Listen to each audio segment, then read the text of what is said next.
విశాఖపట్నం సంబంధించి ఒక 2 విషయాల గురించి మాట్లాడుతున్నాము. విశాఖపట్నం స్టీల్ ప్లాంట్కి లాభాల బాటలో తీసుకొచ్చేందుకు కేంద్ర ప్రభుత్వం ఒక నిర్ణయం తీసుకోబోతుందట. మన వర్మ గారు చెప్పారు, కేంద్ర మంత్రి గారు.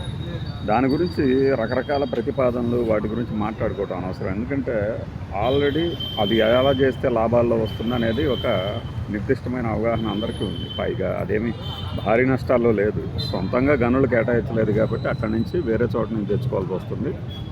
దిగుమతి భారం కానీ ఆ ట్యాక్స్ అవన్నీ కలిపి ఇది అసలు వైజాగ్ స్టీల్కి విశాఖ స్టీల్ అనే దానికి చాలా గొప్ప ప్రఖ్యాతి ఉంది. టాటా స్టీల్ తర్వాత ఒక రకంగా వైజాగ్ స్టీల్ ప్లాంట్ తయారయ్యే స్టీల్కి చాలా పాపులారిటీ ఉంది దాని నాణ్యత మీద.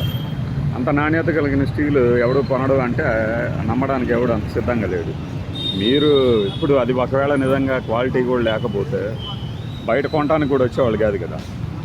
సో క్వాలిటీ గురించి సందేహం లేదు. ఇక లాభాలు అంటారా, చెప్పాను కదా, గనుల కేటాయిస్తే లాభాల్లోకి వస్తుంది అనేది అందరికీ తెలిసిన సత్యమే.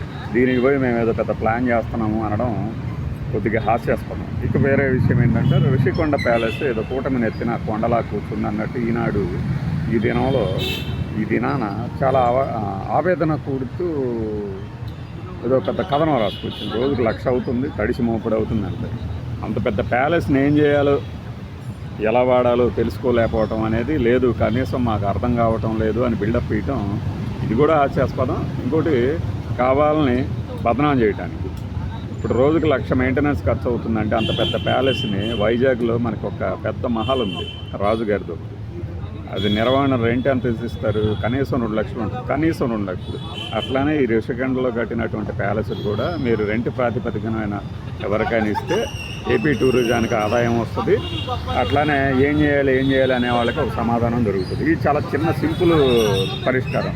వీళ్ళకి తెలియకేం కాదు, కావాలని దాని మీద నానా యాగి చేసి కొన్నాళ్ళ పాటు ఆ తర్వాత మేమే పరిష్కార మార్గం చూపించాము, మేము అధికారంలోకి వచ్చిన తర్వాత అని చెప్పటమే కానీ మరొకటి కాదు. లేదంటే అంత పెద్ద ప్యాలెస్ దేనికి వాడతారేంటి? క్రెడాయ్ షోలు జరుగుతుంటాయి వైజాగ్లో, సిఐ సదస్సులు జరుగుతుంటాయి వైజాగ్లో, అవన్నీ అందులో పెట్టవచ్చు. గవర్నమెంట్కి సంబంధించిన కార్యక్రమాలు ప్లస్ టూరిజం శాఖకు సంబంధించి దాన్ని రెంట్కి ఇవ్వడం అనేది చాలా ప్రాథమిక స్థాయిలో జ్ఞానం ఉన్న వాళ్ళకి కూడా అర్థమయ్యే విషయం. అది వీళ్ళకి తెలియదా? తెలుసు, కావాలని చేస్తారు. అరే ఇంత లాస్ అయిందా, ఇంత అయిందా, ఇలా అయిందా. ఇప్పుడంతా ఖాళీ అంటున్నారు కదా. మరి గతంలో ఏముండేది? వైజాగ్ వెళ్ళినప్పుడు జగన్మోహన్ రెడ్డి గారు మీటింగ్లు పెట్టేవాళ్ళు అనమాట.